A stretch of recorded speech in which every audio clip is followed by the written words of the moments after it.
मैं आपके समक्ष फिर प्रस्तुत हूँ एक नया कौशल लेकर के, जिसका नाम है श्यामपट्ट कौशल। श्यामपट्ट कौशल एक बहुत ही महत्वपूर्ण कौशल होता है एक शिक्षक के लिए। अगर हम दूसरे शब्दों में कहें कि शिक्षण प्रक्रिया के अंतर्गत जो श्यामपट्ट है वह एक शिक्षक का जीवन साथी होता है। उस शिक्षण प्रक्रिया को पूरा करने के लिए जिसके इंतजार में बहुत सारे छात्र उसके सम्मुख उपस्थित हुए हैं या बैठे हुए हैं ज्ञान अर्जन करने के लिए।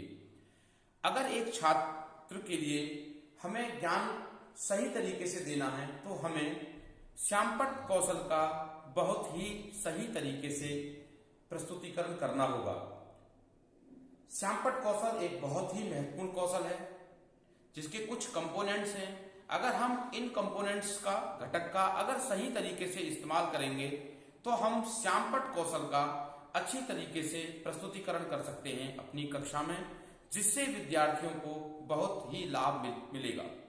इसलिए कुछ पॉइंट्स हैं, अगर आप कक्षा में शिक्षण करने जा रहे हैं तो इन पॉइंट्स को अगर ध्यान में रखेंगे तो आपका जो शिक्षण होगा या आपका जो पाठ्यक्रम से संबंधित जो श्यामपट्ट से संबंधित जो क्रियाएं होंगी बहुत ही प्रभावशाली होंगी और आप एक प्रभावशाली तरीके से श्यामपट्ट का प्रयोग कर सकते हैं। जैसे पहला है लेखन की स्पष्टता एवं स्वच्छता। जब भी आप श्यामपट्ट का प्रयोग करें तो श्यामपट्ट पर आप लेख स्पष्ट लिखें, यानी आपका लेख स्पष्ट होना चाहिए एवं स्वच्छ होना चाहिए, ताकि सामने वाले बैठे हुए बच्चों की समझ में आ सके कि श्यामपट्ट पर क्या लिखा हुआ है और वो पूरी तरह से स्वच्छ होना चाहिए। दूसरा है पंक्तियों का सीधी रेखा में होना। जब भी आप श्यामपट्ट का प्रयोग कर रहे हैं तो आप सीधी पंक्तियों में ही लिखें, ताकि ऐसा ना हो यहां से यहां जा रही है पंक्ति, यहां से यहां टेढ़ी सूधी इधर से उधर जा रही है, बल्कि आप एक सीधी पंक्ति में अपनी बात को स्पष्ट रूप से लिखते चले जाएं। दूसरा है श्यामपट्ट विवरण का सुव्यवस्थित एवं सुसंगठित होना। ये बहुत ही महत्वपूर्ण है, क्योंकि जब हम पाठ समापन के बाद पाठ की पुनरावृत्ति करते हैं उस समय श्यामपट्ट कौशल का प्रयोग किया जाता है। यानी श्यामपट्ट को एक सिस्टमैटिक तरीके से यहां से हम यूज करना प्रारंभ करें और एक सही तरीके से हम उसको यूज करें, ताकि जब हम बच्चों को एक पुनरावृत्ति करा रहे हैं या बच्चों को जो पाठ हमने पढ़ाया उसको रिकॉल करा रहे हैं तो हम श्यामपट्ट के माध्यम से फटाफट उसको बच्चों के सामने उसको रिकॉल करा सकते हैं, उसको प्रेजेंट कर सकते हैं। नेक्स्ट है श्यामपट्ट लेखन की उचित गति। देखिए, श्यामपट्ट पर लिखना एक बहुत ही महत्वपूर्ण कला है। शब्द स्पष्ट होने चाहिए, श्यामपट्ट लेखन साफ होना चाहिए, अक्षर साफ होना चाहिए। तो श्यामपट्ट लेखन की गति ऐसा ना हो आप धीरे धीरे लिख रहे हैं, धीरे लिख रहे हैं, नहीं, एक स्पीड होनी चाहिए, एक एक्यूरेसी होनी चाहिए। यानी श्यामपट्ट लेखन की गति जो है उचित होनी चाहिए। ऐसा ना हो कि आप अपने पूरे कालांश पूरे पीरियड को श्यामपट्ट पर लिखते हुए निकाल दें और आपका कोई औचित्य न रह जाए श्यामपट्ट का। इसलिए श्यामपट्ट कौशल का प्रयोग करते समय श्यामपट्ट पर लेखन की गति उचित होनी चाहिए। नेक्स्ट है लिखावट के अक्षरों में एक रूपता एवं समानता। ये बहुत ही इंपॉर्टेंट है श्यामपट्ट कौशल का प्रयोग करते समय।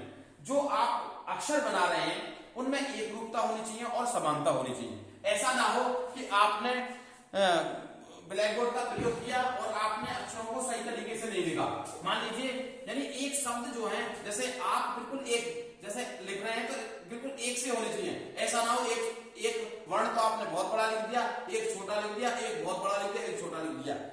इस तरह से ना हो, बल्कि एक रूपता हो, जो अक्षर है वो बिल्कुल एक से लगे और समरूप हों।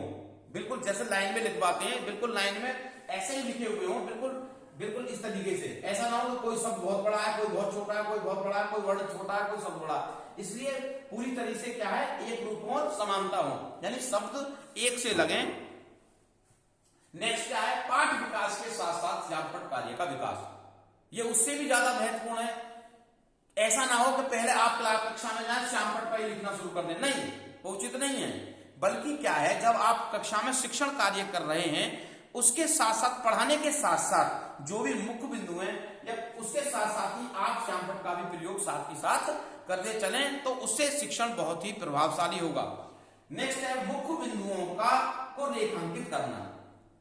यानी सभी घटक जो है एक से एक महत्वपूर्ण है, ये उससे भी ज्यादा महत्वपूर्ण है, क्योंकि जो मुख्य बिंदु हैं जो आप पढ़ा रहे हैं उसके कुछ जो मुख्य बिंदु हैं आप उसको क्या करें, रेखांकित कर दें, नीचे उसको अंडरलाइन कर दें, ताकि बच्चों को वो सही चीज दिखाई देती रहे और बच्चे उसको साथ ही साथ लर्न कर सकें, उसको याद रख सकें, उसको पढ़ सकें। नेक्स्ट है दो शब्दों के बीच में समुचित स्थान का होना।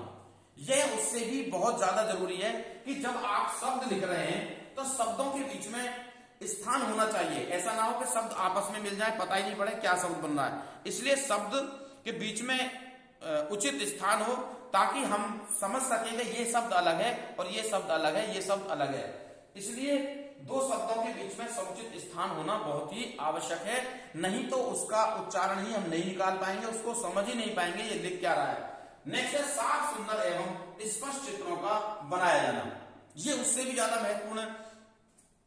जब भी आप श्यामपट्ट कौशल का प्रयोग कक्षा में कर रहे होते हैं, अगर आपको कोई चित्र बनाना है तो चित्र साफ होना चाहिए, सुंदर होना चाहिए, और चित्र के जो भाग हैं वो स्पष्ट लिखे हुए होने चाहिए। कौन सा भाग है, जैसे पौधे का चित्र बना रहे हैं तो पौधे की जड़ के सामने जड़ लिखा हुआ हो, पत्ती के सामने पत्ती, तना के सामने तना, और वो चित्र क्या है, बहुत सुंदर होना चाहिए, बहुत स्पष्ट होना चाहिए, और बहुत ही उस पर सब चीजें लिखी हुई हो, कौन सा पार्ट क्या रिप्रेजेंट कर रहा है, ताकि बच्चे उसे सही तरीके से समझ सकें।